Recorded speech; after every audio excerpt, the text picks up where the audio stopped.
মাত্র 2টা বিল্ডিং এর কাজ শেষ করে ঢাকা শহরে একটা 3 তলা বিল্ডিং এর মালিক হয়েছি।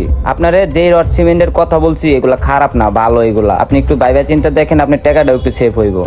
আপনার এই বিল্ডিং এ যত মাল সামানা লাগে আমার থেকে নিয়েন, আর আপনার জন্য এক্সট্রা ভাবে যা টাকা সেভ করার আমি করবো, সমস্যা নাই। ভাই আমি 2 নাম্বারি মাল নিবো না, আমি 2 নাম্বারি করতে চাইতেছি না। আমি যার লগে কাজ করি ও আমার কোনোদিন ঠকাই না। আমি হেরে কেমনে ঠকাই আপনি কোন? আমি হেরে ঠকাইতে পারবো না। আর হের লগে আমি নিয়ে 50টা বিল্ডিং এর কাজ করতেছি একসাথে। ভাই ভালো একটা অফার দিছিলাম, শুনলেন না?